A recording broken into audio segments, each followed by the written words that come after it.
Colossenses capítulo 2, diz assim: porque quero que saibais quão grande combate tenho por vós, e pelos que estão em Laodiceia, e porquanto não viram o meu rosto em carne, porque os seus corações sejam consolados e estejam unidos em amor, enriquecidos da plenitude da inteligência para o conhecimento do ministério de Deus em Cristo, em que estão escondidos todos os tesouros da sabedoria e da ciência. E digo isto para que ninguém vos engane com palavras persuasivas, porque ainda que eu esteja ausente quanto ao corpo, contudo em espírito estou convosco, regozijando-me em ver e vendo a vossa ordem e a firmeza da vossa fé em Cristo. Como, pois, recebeste o Senhor Jesus Cristo, assim andai também nele, arraigados, edificados nele, confirmados na fé, assim como fostes ensinados, crescendo em ação de graças. Tende cuidado para que ninguém vos faça presa sua, por meio de filosofias, de vãs sutilezas, segundo a tradição dos homens, segundo os rudimentos do mundo e não segundo Cristo. Porque nele habita corporalmente toda a plenitude da divindade. E estáis perfeitos nele, que é a cabeça de todo o principado e potestade, na qual também estáis circuncidados, com a circuncisão não feita por mão no despojo do corpo da carne, a circuncisão de Cristo, sepultados com ele no batismo, e nele também ressuscitaste pela fé no poder de Deus, que ressuscitou dos mortos. Quanto a vós estáveis mortos nos pecados e na incircuncisão da vossa carne, vos vivificou juntamente com ele, perdoando-vos todas as ofensas, havendo riscado a cédula que era contra nós, nas ordenanças, a qual de alguma maneira que nos era contrária, e a tirou de nós, do meio de nós, e a escravou na cruz, despojando os principados da potestade, os expôs publicamente, e dele triunfou em si mesmo. Portanto, ninguém vos julgue pelo comer, ou pelo beber, ou por causa dos dias de festa, ou da lua nova, ou sábados, que são sombras das coisas futuras, mas o corpo é de Cristo. Ninguém vos domine a seu bel prazer, em pretexto de humildade, e culto dos anjos, metendo-se em coisas que não viu, estando de forma em vão, inchado na sua carnal compreensão, e não ligando a cabeça, da qual todo o corpo, provido e organizado pelas juntas e ligaduras, vai crescendo no aumento em Deus. Amém, irmãos? Só até aqui. O texto é bem longo, então tentar aqui explicar aqui algumas coisas que vai ser muito importante para nós nessa manhã. Como o pastor Rodrigo já ensinou na aula passada, a igreja de Colossos não foi fundada pelo apóstolo Paulo. Não foi ele que fundou a igreja de Colossos. Quando o apóstolo Paulo estava na Ásia Menor, a Bíblia diz que o evangelho ele alcançou a Ásia Menor. Muitas pessoas se converteram ao evangelho, e dentro dessas pessoas que se converteram, provavelmente um homem chamado Epáfras, desses ouvintes da Ásia Menor, ouviu o evangelho. E após esse homem ouvir o evangelho, como era natural da cidade de Colossos, ele partiu para Colossos, e alguns historiadores dizem que esse homem chamado Epáfras foi o líder, o dirigente da igreja de Colossos. Então, após essa pregação de Paulo na Ásia Menor,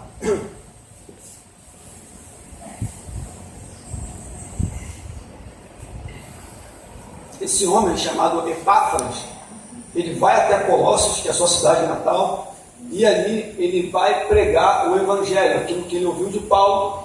Ele vai para a cidade e prega o evangelho. Embora o próprio Paulo, o próprio apóstolo Paulo diz aqui o texto que ele nunca tinha visto essa igreja, ele não foi lá, ele não visitou lá, mas alguém que, por intermédio da pregação dele, foi até a sua cidade e pregou a palavra. E, como eu já disse, era bem provável que ele fosse um discípulo e colaborador e o fundador da igreja de Colossos. Vamos abrir o capítulo 1, no versículo 7. Vai compreender mais um pouquinho sobre isso. Isso aqui é só apenas, não é algo concreto, não é algo certo. É apenas algumas pessoas teólogas dizem, ou teólogos dizem que foi esse homem que fundou a igreja em Colossos. Abra aí no capítulo 1, versículo 7, quem achou, por favor, lê. Rapidamente, irmãos. Quem achou, por favor, lê. Como aprendeste de Epáfras, nosso amado conservo, que para vós é um fiel ministro de Cristo. Repare bem, como aprendeste de Epáfras, nosso amado conservo, que para vós é um ministro de Cristo.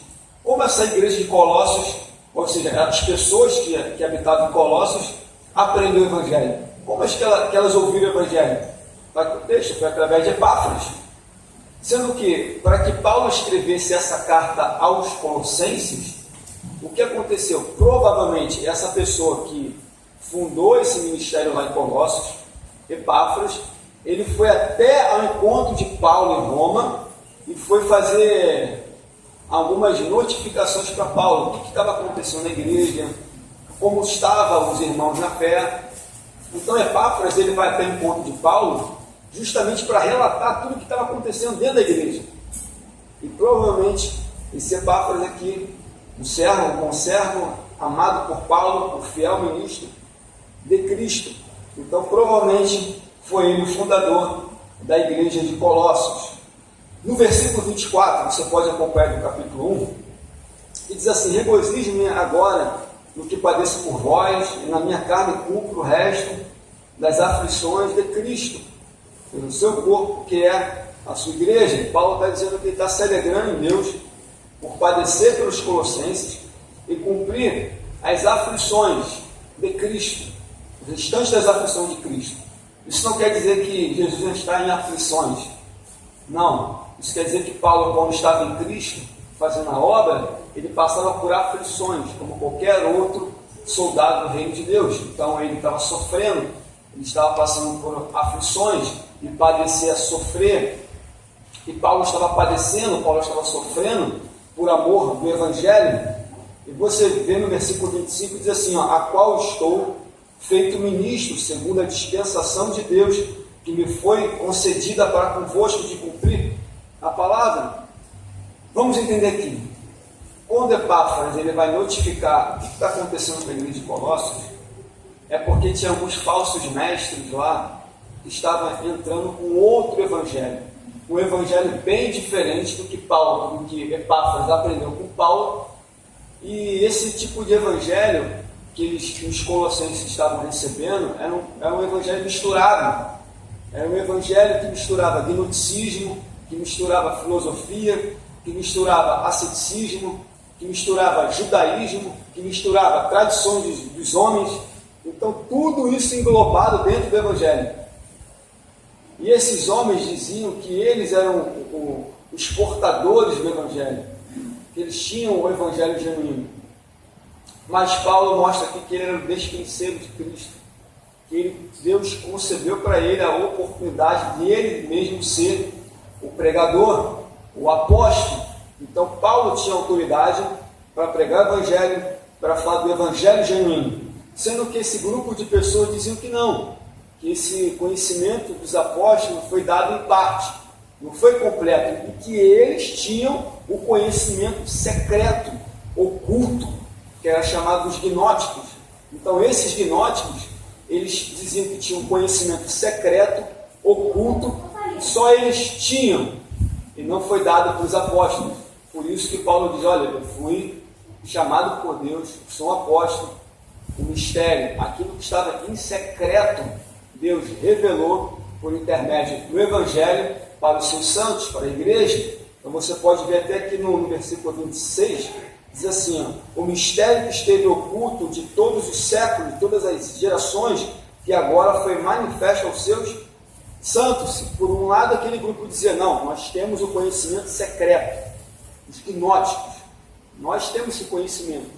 Mas Paulo: não, mas o mistério, aquilo que estava em secreto, ele já foi revelado pelos profetas e pelos apóstolos.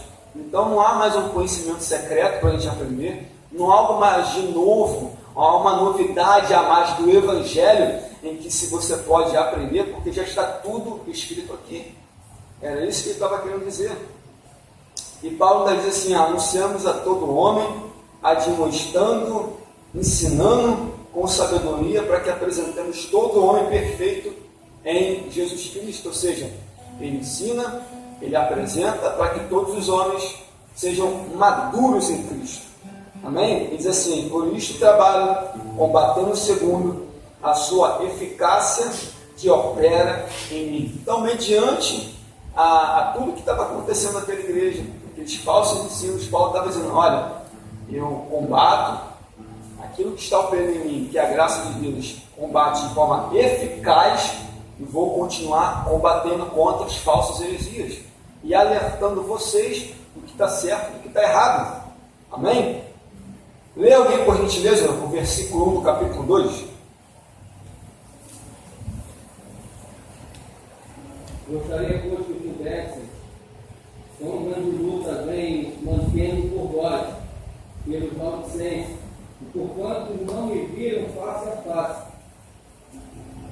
Aqui Paulo declara, que é onde nós queremos chegar, que essa igreja nunca tinha visto Paulo, nem Paulo nunca tinha visto a igreja, porque ele não foi o fundador da igreja, mas ele diz aqui, escrevendo: olha, com quão grande combate eu tenho por vós. Embora Paulo estivesse ausente da igreja, ele estava combatendo pela igreja. Como? Oração, advertindo ela dos falsos ensinos, dos erros, em que Paulo estava mostrando para Epáfras, para depois essa carta ir até Colossos e Hierápolis, e Laodiceia, que ficava próximo uma da outra. Então Paulo estava combatendo, e a palavra combater é agonizar, luta corpo a corpo.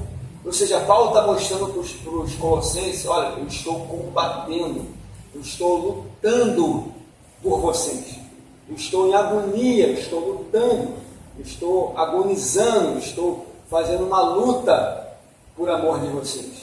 Era o que Paulo estava mostrando aqui: eu estou combatendo, eu estou lutando, eu estou em agonia, eu estou em aflições, mas por amor a vocês, porque vocês não viram o meu rosto em carne, para que os seus corações sejam consolados. Porque depois que essa carta fosse lá para Colossenses, os Colossos, e ela tinha que ser lida por todos, as pessoas poderiam ficar felizes em saber: olha, aquela pessoa que queria ver que queria nos ver e não pôde ver, que era Paulo, mas elas ficariam felizes em saber: poxa, tem alguém lutando por mim, tem alguém intercedendo por mim, tem alguém que está procurando nos conduzir para o caminho certo. Então, por isso que Paulo, para que vocês sejam consolados, unidos em amor, enriquecidos da plenitude da inteligência, para o conhecimento do mistério de Deus em Cristo. Então, Paulo está alertando eles: olha, vocês já têm, eu peço que vocês sejam cheios do amor, sejam enriquecidos daquilo que é pleno do conhecimento do mistério de Deus na pessoa de Jesus. Ou seja, não precisava ter outro tipo de conhecimento. O conhecimento que eles precisavam era na pessoa de Cristo. Não tinha como os gnósticos, que a palavra gnose significa conhecimento. Esses gnósticos, eles diziam que tinham conhecimento secreto. Só eles tinham esse conhecimento. É reservado, mas Paulo não, já mostrei para vocês. O conhecimento está na pessoa de Cristo. Ainda diz mais assim: em que estão escondidos os tesouros da sabedoria e da ciência. Porque eles prezavam pela sabedoria e prezavam pela ciência. Eles diziam que tinha esse conhecimento secreto com eles, mas Paulo diz: olha, o conhecimento secreto que vocês dizem que tem, vocês não têm, porque o conhecimento aqui está todo na pessoa de Jesus. Os tesouros, está entesourado, todos os conhecimentos, a sabedoria, está tudo na pessoa de Jesus. Entendeu, meus irmãos? Então, quando um grupo dizia que não, nós é que temos, mas Paulo, já mostrei para vocês que na pessoa de Jesus podemos ter os tesouros da sabedoria e do conhecimento. Alguma dúvida, irmãos? Posso continuar, irmãos? Pode falar. Por isso que Paulo adverte para a integridade da doutrina de homens, né? A gente vai chegar lá. A gente vai chegar agora aí, no versículo 4. Vamos lá. A advertência de Paulo aos Colossenses, versículo 4. A gente vai entender agora um pouquinho o que estava acontecendo dentro da igreja e vamos tentar aqui descompactar algumas coisas importantes para nós.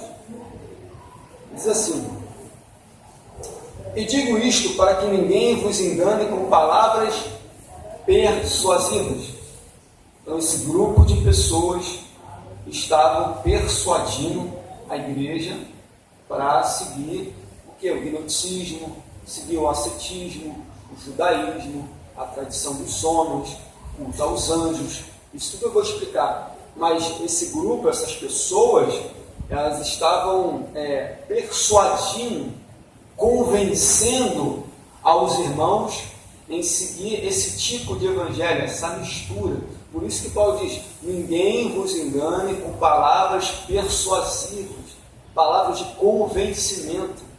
Porque diz aqui, no versículo 5, porque ainda que esteja ausente quanto ao corpo, contudo em espírito estou convosco, regozijando-me e vendo a vossa fé, a vossa ordem e firmeza em Cristo. Por mais que ele tivesse ausente, não presente em espírito dentro da igreja lá, o espírito de Paulo não, na igreja de Colossos não é isso, tá, irmão? Mas ele tivesse ausente, mas olha, eu estou em espírito aqui de intercessão, de combate, vendo alegria de ver a vossa fé, de ver o vosso crescimento. E não só Paulo estava combatendo em favor da igreja, agonizando, combatendo, mas também Epáfras também, que era um servo fiel, um ministro do Evangelho, eles também estavam combatendo junto com Paulo. Abre aí no capítulo 4.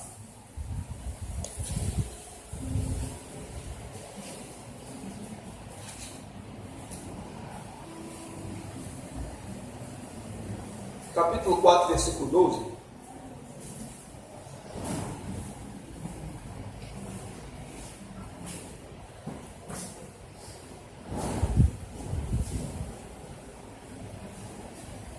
Quem achou, por favor, leia? Saudade, e era entre vós servo de Cristo Jesus, o qual se esforçava sobremaneiramente, ultimamente, por vós nas orações, para que vos conserveis perfeitos e plenamente convictos em toda a vontade de Deus. Repare que diz aqui, quando Paulo está junto com Epáfras, ele está dizendo aqui: sauda-vos, ou seja, para a igreja de Colossos, olha, Epáfras está saudando vocês, vosso companheiro, meio de vocês, combate por amor, combate o evangelho, que ora por vocês, que intercede para que vocês se conservem firmes e perfeitos e consumados em toda a vontade de Deus.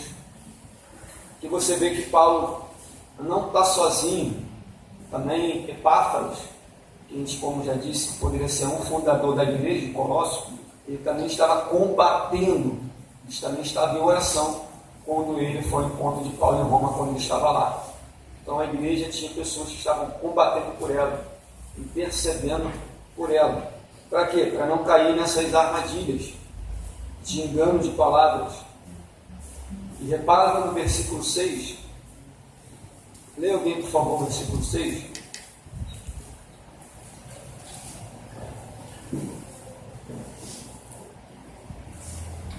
No capítulo 2, por favor. E não buscamos glória dos homens nem de vós, nem de outros ainda que podiam, como apóstolos de Cristo, servos, pesos pesados. Não, é Colossenses capítulo 2, versículo 6. Isso, Colossenses capítulo 2, versículo 6. Portanto, assim como recebeste a Cristo Jesus, o Senhor, assim também andai nele. Agora, vamos voltar no capítulo 1, versículo 7. Leia lá, por favor. Capítulo 1, versículo 7. Toma aprendeste de Epáfras, nosso amado conservo, que para vós é o fiel ministro de Cristo. Bom, se foi Epáfras, que provavelmente que foi ele que pregou o Evangelho, apresentou Jesus para os irmãos dos Colossenses. E no versículo 6 diz: como recebeste o Senhor Jesus, assim também andai nele. esse evangelho que Epáfras apresentou, o evangelho da salvação, o evangelho de Cristo Jesus, ele diz: olha, vocês colossenses, como recebeu Jesus, assim como tu recebeste, assim anda nele. Ande na presença de Jesus. Aquilo que Epáfras ensinou para vocês, absorvam, pratiquem tudo aquilo que Epáfras ensinou sobre Jesus. Por isso que ele diz: assim como vocês recebeste Cristo Jesus, assim andai nele. Por quê? Porque no versículo 4 ele diz: ninguém vos engane por palavras persuasivas. O que está querendo dizer? Se você está em Cristo Jesus, andando na presença de Cristo, absorvendo a palavra, você não pode deixar de ser enganado por palavras persuasivas. Por isso que ele adverte: Colossenses, vocês receberam Jesus, anda com ele. Vocês receberam o Evangelho, anda no Evangelho. E diz mais aqui: assim, depois que eles receberam esse Evangelho por intermédio de Epáfras, assim como vocês recebeste do Senhor Jesus, vocês têm que andar nele, arraigados, edificados nele, confirmados na fé, assim como foste ensinado, crescendo em ação de graça. Aqui, irmãos, arraigados as plantas, elas retiram os nutrientes da terra através das raízes. Ele diz: vocês estejam arraigados. Se a planta tira os nutrientes das raízes que ficam sobre a terra, para ela poder sobreviver, para ela poder estar ali bem, assim vocês também em Cristo. Vocês têm que estar enraizados na pessoa de Jesus para vocês receberem os nutrientes necessários para andar com Jesus, absorvendo na raiz. Por isso que ele diz: arraigados, ou seja, absorvendo da raiz os nutrientes, absorvendo de Cristo, que é a nossa raiz, os nutrientes necessários para nós ficarmos de pé. Não só receber a Jesus, não só andar nele, mas vocês têm que estar arraigados, plantados, para receber da raiz o que é necessário. Ele diz mais, e edificados, que fala sobre edifício. Paulo diz aos Coríntios: ninguém pode pôr outro fundamento além do que já foi posto, seja pelos profetas, pelos apóstolos, por intermédio de Cristo, que receberam o Evangelho, colocaram o alicerce ali. Agora, como você vai construir esse edifício? Então, o seu edifício espiritual, a sua vida espiritual, elas têm que estar o quê? Alicerçado naquele fundamento que já foi posto. Por isso que ele diz: arraigados, edificados na pessoa de Jesus. Então Paulo está mostrando para os irmãos: vocês têm que ser arraigados, vocês têm que ser edificados nele e confirmados na fé, assim como foste ensinado, ou seja, ensinados aqui por Epáfras. Eles foram ensinados e crescendo em ações de graça. Eu já expliquei que ação de graça não é apenas dar um culto de ação de graça quando você recebe aquela bênção, quando você recebe aquela vitória, ou quando o casamento chega, quando a porta de emprego chega, enfim, não. A ação de graça é você dar graças a Cristo por todos os dias, pelo ar, pelo dia, pelo sol, pela lua, pelas estrelas, pelo teu trabalho, pela tua família, rendendo sempre graças ao Senhor, em atitudes de ações de graças. Então, para que isso acontecesse, eles tivessem essa ação de graça, dando graças ao Senhor, eles tinham que estar andando em Cristo, plantados nele, edificados nele. Amém? Alguém quer falar mais alguma coisa?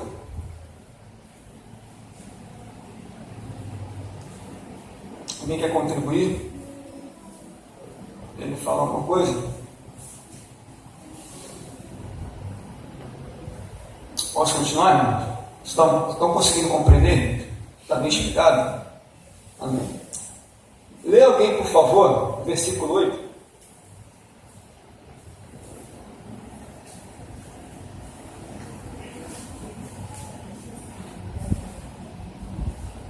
Lê alguém, por favor, o versículo 8 do capítulo 2. Tende cuidado para que ninguém vos faça presa sua, por meio de filosofias e vãs sutilezas, segundo a tradição dos homens, segundo o rudimento do mundo, e não segundo Cristo. Aqui Paulo vai dar algumas advertências sobre essas heresias. Agora a gente vai entrar nas heresias.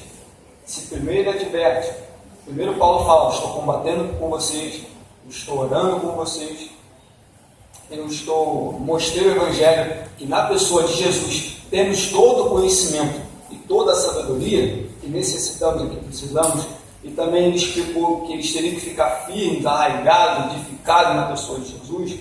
Agora ele vai dizer um pouquinho sobre as heresias que estavam acontecendo lá e que não são fáceis de se explicar.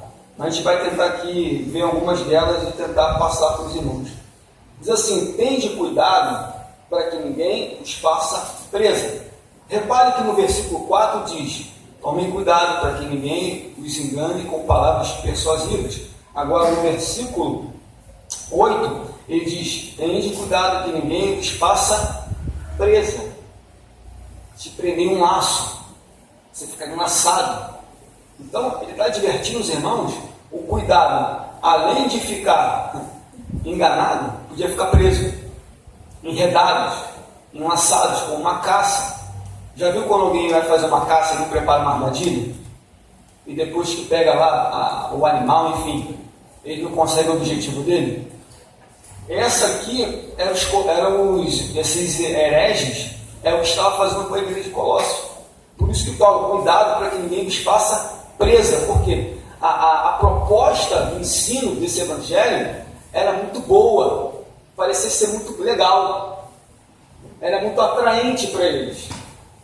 Por isso, mas nessa forma de atraente ser muito boa, estava levando eles para uma armadilha, levando eles para um laço. Por isso que Paulo está dizendo aqui, ninguém vos faça presa por meio, primeiro, de filosofias, a lógica, a razão, a verdade da filosofia. Então esse evangelho que estava sendo apresentado para a igreja de Colossos, esses falsos mestres, estavam querendo fazer deles uma presa, prender eles naquele evangelho, com a filosofia. Tinha Sócrates, Aristóteles, Platão, esses ensinos deles. Então, por meio de filosofias, introduzir junto com o evangelho. E diz mais: eles vãs sutilezas, palavras sutis, palavras que parecem ser verdade, mas no fundo é um engano. Então, essas filosofias, essas palavras sutis, estavam entrando na igreja e estavam levando eles para uma armadilha. Por isso que Paulo está exortando: cuidado, ninguém vos engane vocês por fazer vocês de uma presa. Filosofia, vãs sutilezas, tradições dos homens, rudimentos do mundo e não de Cristo. Então tem tradições dos homens, que provavelmente isso aqui eram os judeus. Você já viu aquela passagem em que eles diziam: não, é pecado se você comer sem lavar a mão. Se você não lavar a mão e comer, é pecado. Isso aqui é uma tradição dos homens. Então, algumas coisas de tradição dos homens estavam sendo implantadas lá. Filosofia, tradição dos homens, gnosticismo. Como eu expliquei, que eles diziam que tinham um conhecimento secreto. Esse gnosticismo, essa gnose, eles ensinavam que a matéria era ruim e o espírito era bom. E a matéria era ruim, era má, e o espírito era bom. É o dualismo. Eles ensinavam que a matéria humana, por si só, ela é ruim. E eles também diziam que Cristo não poderia tornar uma forma de homem, porque a natureza é ruim, é má, é pecaminosa. Então dizer: não, Cristo não veio da pessoa, não veio, esse Deus que vocês acreditam não tomou uma forma de uma pessoa humana. Por quê? Porque como é que um ser divino ia tomar forma humana num corpo pecaminoso, material? Era isso que eles estavam passando para a igreja. Eles diziam que, além disso, eles diziam que tinham níveis espirituais. olha, com esse conhecimento que nós temos, essa gnose, nós podemos levar vocês a níveis de compreensão espiritual. O que eles queriam dizer com isso? É como se eles apresentassem esse conhecimento secreto para você ter níveis espirituais até chegar a Jesus. Olha só que loucura.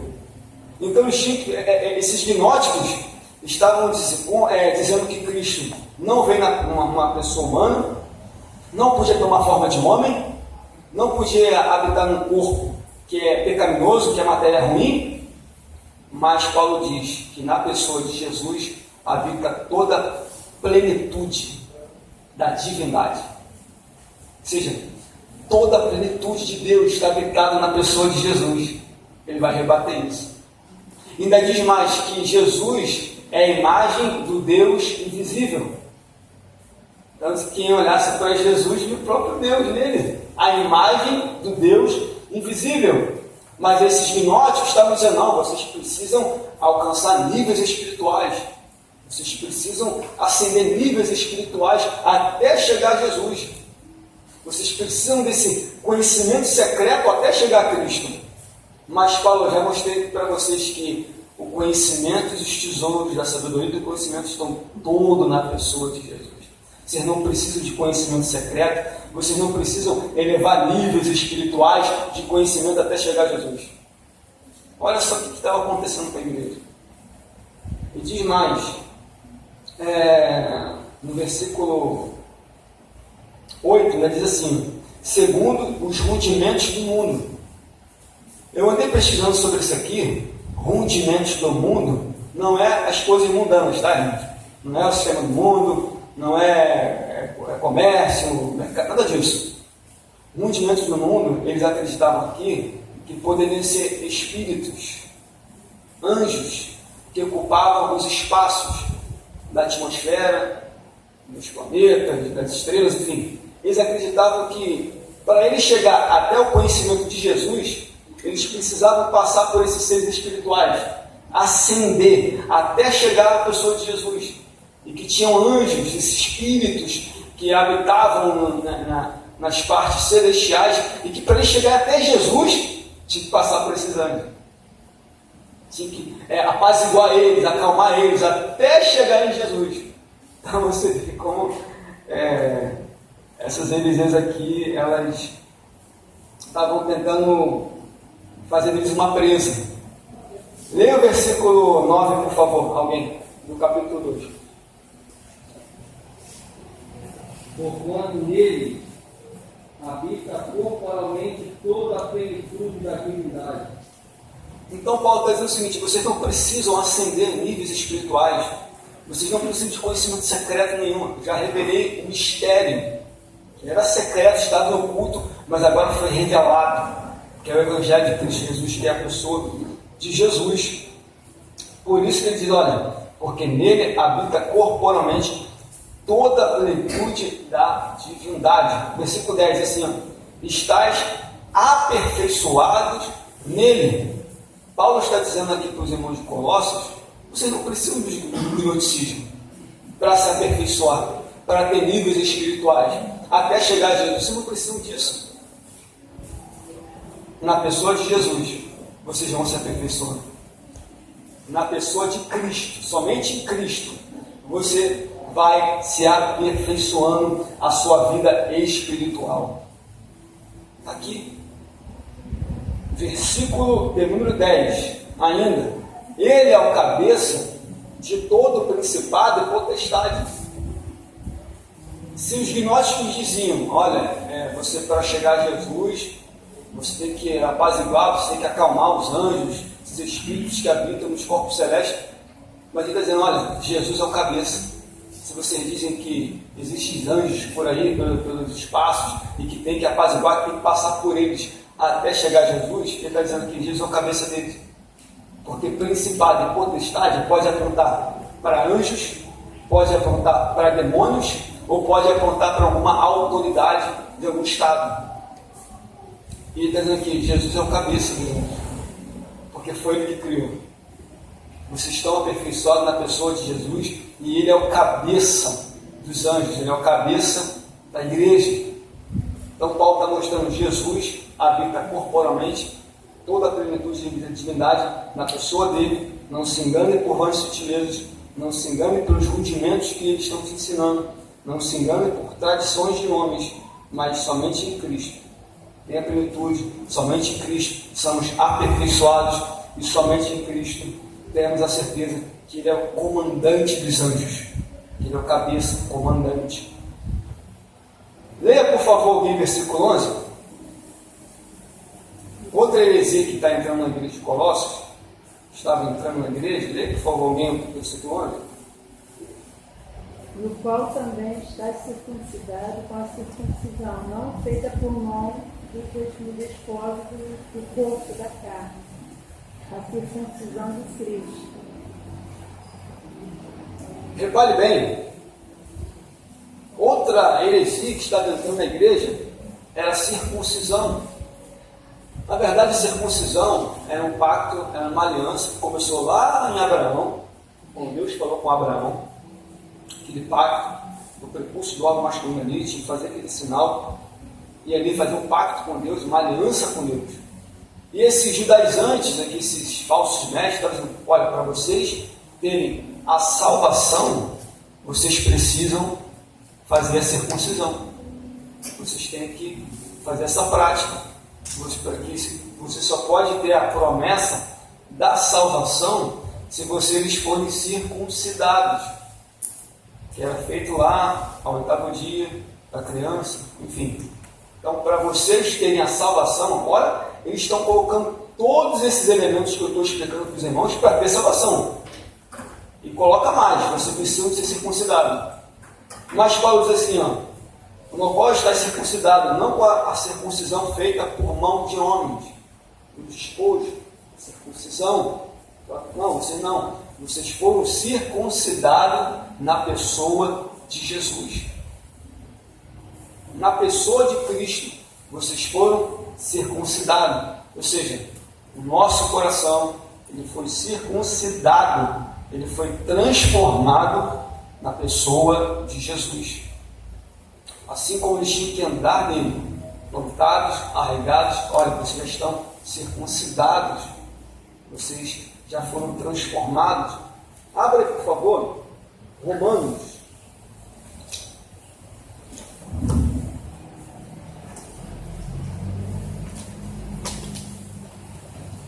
Romanos capítulo 2, versículo 29.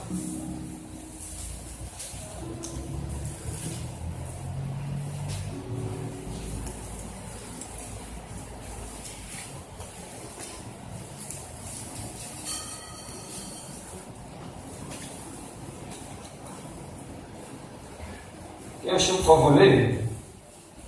Porém, o judeu é aquele que o é interiormente, de circuncisão a que é do coração, no espírito, na segunda a letra, cujo louvor não procede dos homens, mas de Deus. Agora nós estamos destacando uma nova vida em Cristo Jesus. Essa nova vida que eles estavam recebendo por intermédio de Epáfras não era por vãs sutilezas, nem por fundimento do mundo, nem por agnosticismo ou gnosticismo, vãs filosofias, não, é para o evangelho genuíno. E esse evangelho genuíno ensinou para ele que não precisava de circuncisão. Ele estava dizendo: não, vocês precisam de circuncidar. Mas Paulo está mostrando aqui, vocês já foram circuncidados, aqui no interior. Então, quando vocês receberam Jesus, quando vocês aceitaram esse evangelho, vocês foram transformados. Entendeu? Ele está dizendo para a igreja de Colossenses: vocês foram transformados no interior. Não precisa fazer nenhum corte na carne para mostrar que vocês têm uma nova aliança, que vocês foram transformados de dentro para fora. Amém? Continuando, versículo 12. Além deles, com essa nova vida em Cristo Jesus, tiveram o quê? O seu interior circuncidado, o seu interior transformado pela pessoa de Jesus. Lê alguém, por favor, o versículo 12. Usados com ele no batismo, Nele também ressuscitaste pela fé no poder de Deus que o ressuscitou dos mortos. Além dessa circuncisão em que Cristo fez no nosso coração, ele diz mais: fostes sepultados com ele no batismo e ressuscitaste pela fé no poder de Deus. Ou seja, assim como Jesus, ele foi lá, mergulhou no batismo, veio, assim como ele foi para a sepultura, ressuscitou, assim também nós, como igreja, fomos sepultados com ele no batismo e depois ressuscitamos junto com ele. Ou seja, vocês agora são uma nova criatura. Aquela velha criatura, de forma simbólica, foi sepultada e ressuscitou o quê? A nova. Abra aí Romanos capítulo 6. Romanos capítulo 6. Capítulo 6, versículo 4.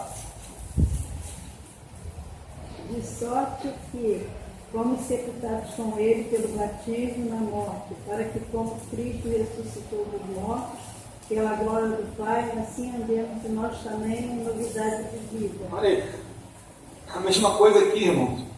Fomos sepultados junto com ele, estamos junto com ele, e agora andemos em novidade de vida.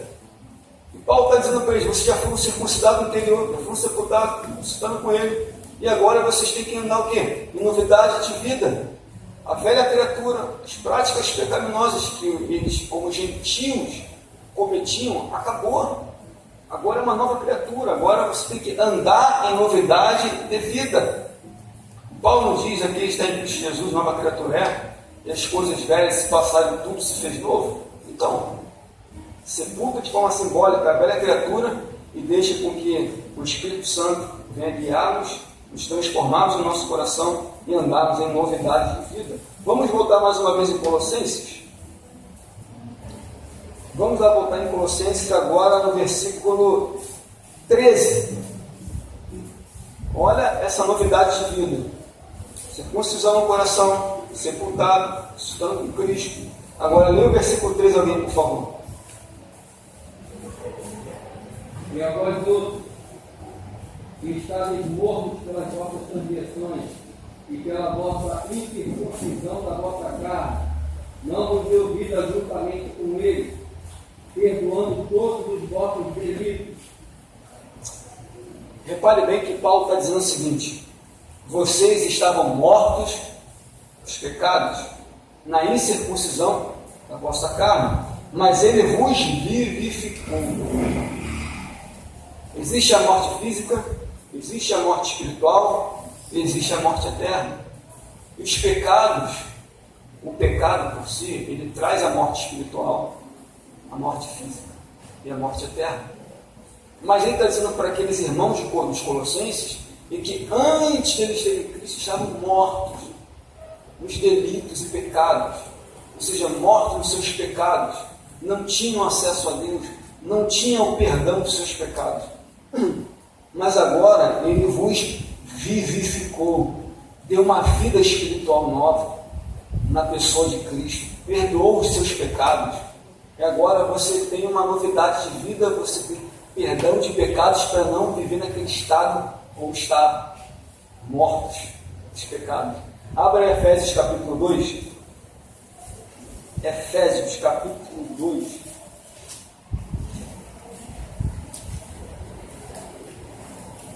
Capítulo 2, somente o versículo 1. E vos vivificou, andando vós mortos em ofensas e pecados. A mesma coisa que ele fala para os Colossenses, ele fala para os Efésios. Vocês estavam mortos dos delitos e pecados. Estavam vivos, é claro, respirando, vivendo, enfim. Mas em questão, espiritualmente estavam mortos. Mas agora, vocês estão o quê? Espiritualmente vivos, acesso a Deus. Efésios 2, versículo 1. Vocês estão vivos agora, os seus pecados foram perdoados. Vocês agora têm acesso a Deus, agora livre, por intermédio do Espírito. Então, Paulo está mostrando para os Colossenses que perdão de pecados, andar em novidade, circuncisão do coração. E agora, o mais tremendo disso tudo está no versículo 14. Lê alguém, por favor, versículo 14 do capítulo 2. De Colossenses. Havendo riscado a cédula que era contra nós nas suas ordenanças, a qual de alguma maneira nos era contrária, e a tirou do meio de nós, cravando-a na cruz. Bom, se eles tiveram essa circuncisão no coração, sepultados, perdoados de pecados, mas agora, como é que isso foi feito?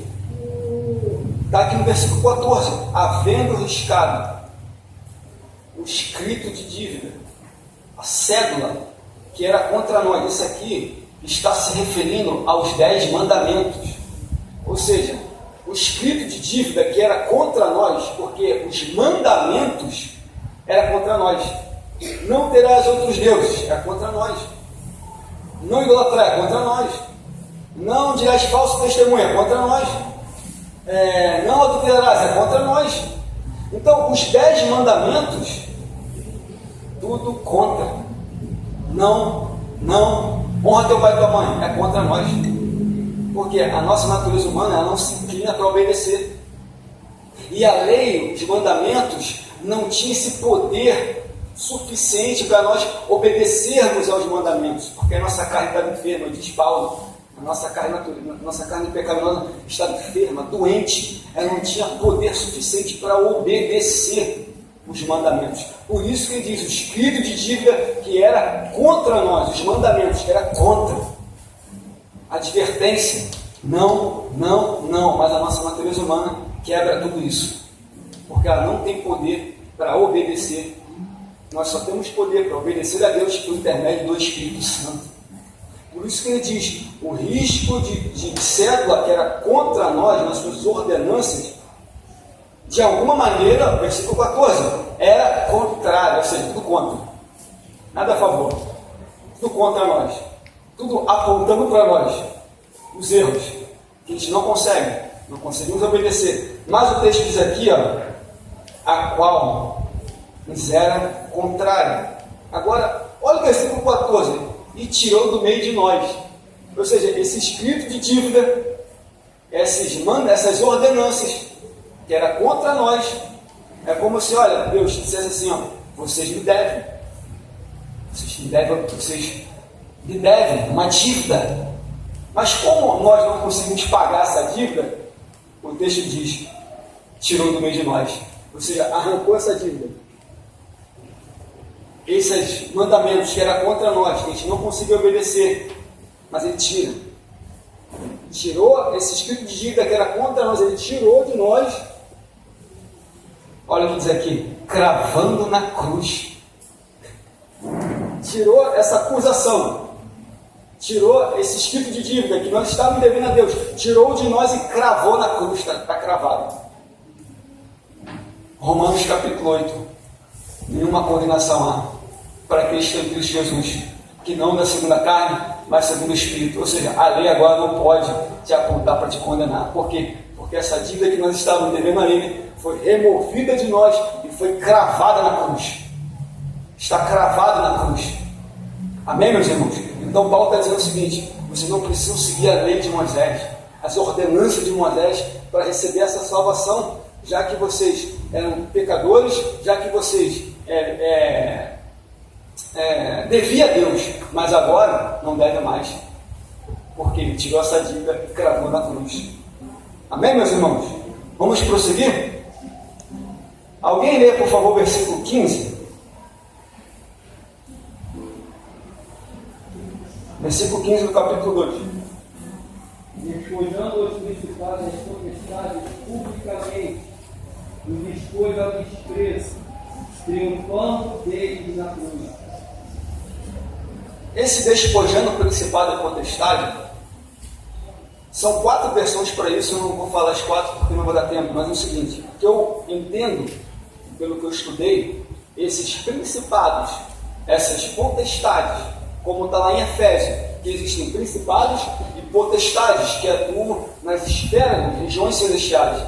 Mas aqui que na cruz, quando Jesus foi cravado na cruz, removeu o escrito de dívida que era contra nós, na cruz, como ele estava lá todo cortado, ensanguentado, ele despojou desarmou esses principados, esses demônios que atuam nas esferas espirituais. Ele desarmou esses poderes que eles tinham armados na cruz. Jesus desarmou os poderes dos principados e potestades e publicamente o expôs e triunfou sobre eles. Aqui Paulo está falando uma questão dos romanos. Quando os romanos venciam a batalha, ele pegava os vencidos e levava para a sua cidade para mostrar para as pessoas: olha, nós vencemos, despojamos as armas dele, pegamos as armaduras, pegamos os despojos e triunfamos sobre eles. E Paulo está mostrando aqui, Jesus fez a mesma coisa, triunfou sobre principados e potestade na cruz do Calvário, desarmou, despojou eles. Ou seja, as armas que esses espíritos tinham, que eram usadas contra nós, Jesus desarma. Contra a igreja, desarmar. E diz mais, e triunfou. Jesus triunfou sobre os principados e sobre as potestades. Ele não só desarmou, neutralizou, mas ele triunfou. É por isso que Jesus, ele tem todo o poder. Na cruz, que era um segundo de vergonha, estava lá, todo rasgado lá. A gente pensa: poxa, que derrota de Jesus, que derrota, coisa triste. Poxa, na cruz, não, ali é a vitória, ali é o triunfo que ele fez na cruz do Calvário. Amém? Vamos ao versículo 16 aí, irmãos. Agora, repare mais uma coisa. Outra coisa que os judaizantes estavam fazendo é o seguinte: portanto, ninguém vos julgue pelo comer ou pelo beber, ou por causa dos dias das festas, ou da lua nova, ou sábado, que essas coisas são sombra das coisas futuras, mas o corpo é de Cristo. Paulo está dizendo para aqueles irmãos, os colossenses, e que esses outros que estavam infiltrados lá no judaísmo: olha, vocês têm que guardar o sábado, a festa da lua nova, vocês têm que guardar o calendário judaico, vocês têm que fazer dieta religiosa, vocês têm que comer, não pode comer carne de porco, não pode comer isso, não pode comer aquilo, não pode beber isso, não, vocês têm que guardar o calendário, vocês têm que guardar as festas judaicas para você ter a salvação. Então repare que todos esses elementos que eu estou explicando para meus irmãos, tudo isso vai ter salvação, tudo isso. E Paulo está mostrando que isso eram coisas futuras, eram apenas sombras, eram indicações que Cristo estava ali, mas agora Cristo se manifestou para nós.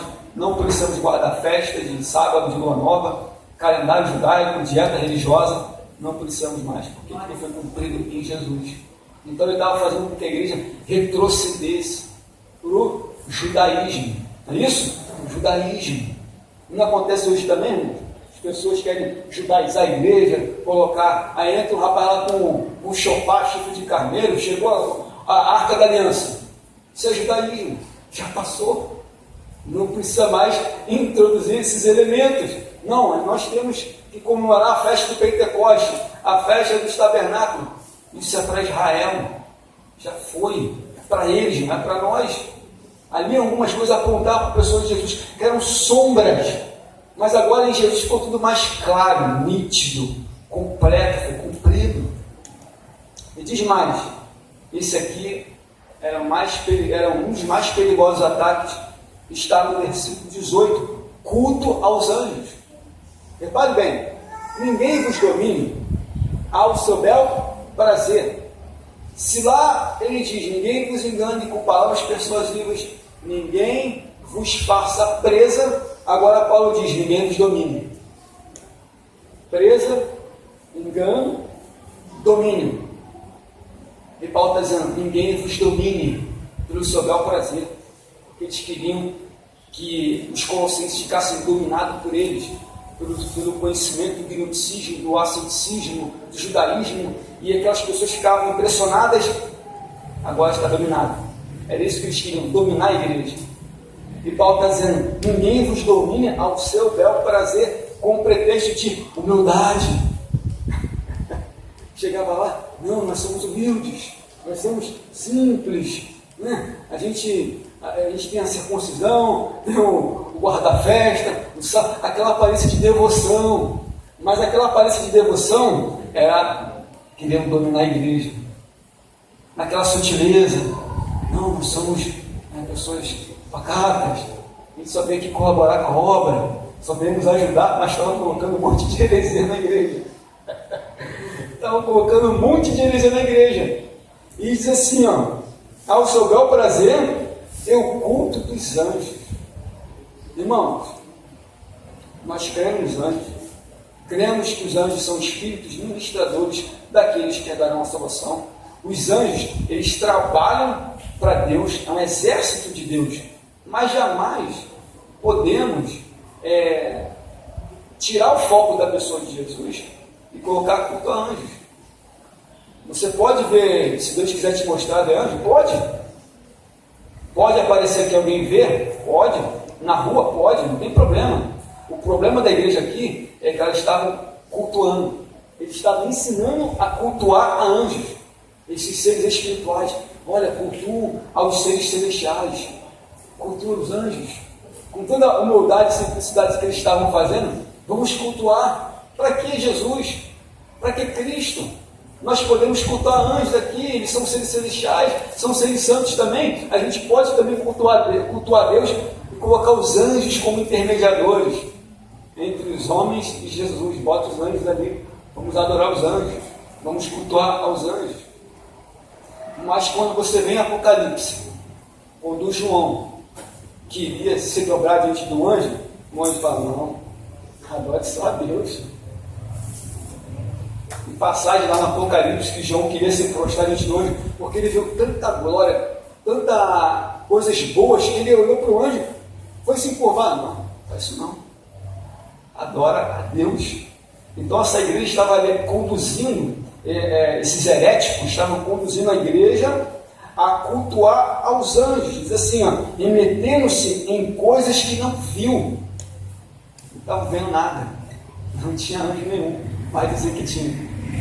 E diz mais, estando em vão inchados na sua compreensão carnal. Eles estavam inchados na compreensão, diziam que viam, mas não tinha anjo nenhum. Mas eles diziam, não tem anjo. Você pode reparar que na maioria das seitas, adventistas, mormons, o Alcorão, Maomé, enfim, o profeta Maomé, você pode perceber que por eles sempre tinha um anjo. O anjo chegou e falou comigo, é isso. O anjo chegou e falou isso. Pode reparar que na maioria dessas seitas são os anjos que aparecem para eles. Olha, esse evangelho está errado, você tem que ensinar esse evangelho aqui. Paulo não diz à igreja, aos Gálatas, ainda que viesse um anjo. Vamos lá em Gálatas, rapidamente. Irmãos, eu não estou batendo nos anjos não, tá, irmãos? Em nome de Jesus. Os anjos são espíritos ministradores, eu não estou batendo em anjo nenhum. Eu só estou apenas dizendo que eles estavam substituindo os anjos ali como culto e adoração a Deus. Vamos ver em Gálatas rapidamente. Capítulo 1, versículo 6 e versículo 7. Olha o que diz aí. Isso aqui é para refutar essas pessoas do adventismo, dos mormons, que diz que o anjo visitou e que apresentou um outro evangelho para eles e que eles modificaram totalmente o evangelho. Isso aqui é para eles. Lê alguém, por favor, Gálatas capítulo 1, versículo 6 ao versículo 7, versículo 1. Admira-me que estejais passando tão depressa daquele que nos chamou da graça do Cristo para o evangelho, o qual não é outro, senão que há alguns que nos perturbam e querem perverter o evangelho de Cristo. Mas ainda que nós, ou mesmo um anjo vindo do céu, nos pregue o evangelho que vá além do que nos temos pregado, seja anátema. Então isso aqui é para refutar essas heresias aí, Os mormons, adventistas, que é o fundador deles, que é o anjo, chegou, apareceu. Aqui, se alguém pegar outro evangelho, seja maldito. Aqui. E diz mais, versículo 19: e não ligado à cabeça, da qual todo o corpo, provido, organizado pelas juntas e ligaduras, vai crescendo em aumento a Deus. Ou seja, eles estavam substituindo Cristo, colocando os anjos para cultuar, para adorar, para fazer parte. Eles não tinham visto anjo nenhum na sua compreensão carnal, estavam inchados. E Paulo diz: olha, vocês têm que ficar ligados com o cabeça, que é o cabeça, que é Cristo Jesus, é ele que dá todo o crescimento do corpo. Vocês estão querendo se desvincular do cabeça da igreja, que dá o comando do corpo, que orienta, que nos guia. Eles estão substituindo, eles estão querendo tirar vocês do foco, tirando cabeça da igreja. E isso é um perigo terrível quando se tira Cristo da igreja. Tirou Cristo da igreja, acabou a igreja. Acabou. Mas